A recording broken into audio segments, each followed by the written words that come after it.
Good morning, St. Francis, and good morning, people of God. And if you have not been raptured yet, it is Tuesday, the 23rd day of the month of September, 2025. It is Tuesday of the 25th week of the year, the 25th week in Ordinary Time. It is the memorial of Padre Pius of Pietrelcina, again, the great mystic, the Capuchin friar who experienced the stigmata, although when the OFM Franciscans, my Franciscans, examined him, they said it wasn't real, but we don't want to go into that. But yes, so we honor Padre Pio today in his example of prayer and devotion and everything else that, again, he lived his life for.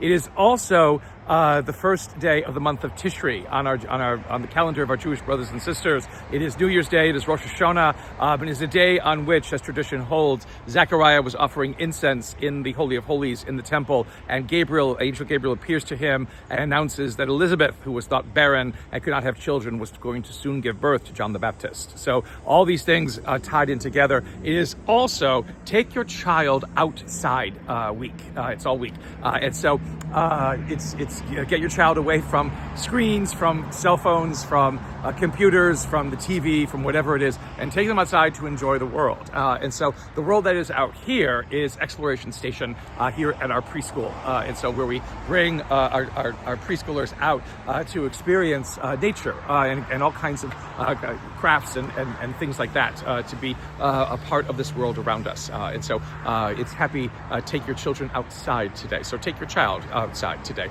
or all this week to be able to do that. So in the readings for today, there are no readings on our calendar for Rosh Hashanah. There are the special readings, which are kind of general for Padre Pio, but we continue with the book of Ezra. Again, Israel is now leaving exile in Babylon and now going to going back to Jerusalem to rebuild the temple.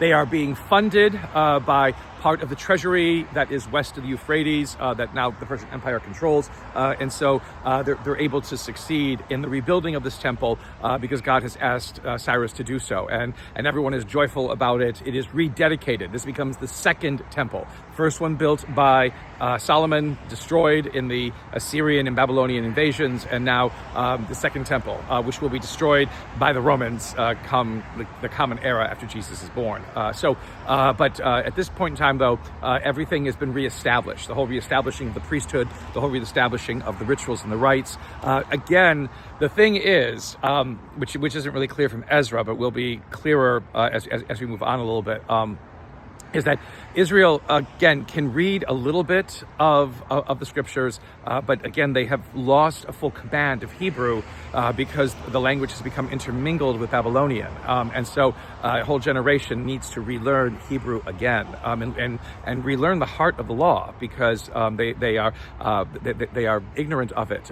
because they have not practiced it being in Israel, being in exile for so long. And so now this whole kind of rebirth, this whole kind of beginning again, that this book of Ezra celebrates, and the joy that is about, again, God permitting beginning again. Again, after everything that Israel did, after worshiping all of these gods and goddesses, after trying different kinds of things, ignoring the law, ignoring the commandments, ignoring all these other kinds of things, basically now Israel is given a second chance because God does that again and again with us. And it's important always to realize that. And that is the heart of God's purpose, is to kind of help us to grow through our mistakes and through all of the misdirections in our life to become the people that God has created us to be. In Luke's gospel, very short gospel, Mary, his mother, Jesus' mother, is not Luke's gospel, Mary, Jesus' mother, trying to get into a house where Jesus is preaching along with his brothers, siblings, maybe, but family members, whatever it is, and they can't. And somebody goes to Jesus and says, your mother and your brothers are outside.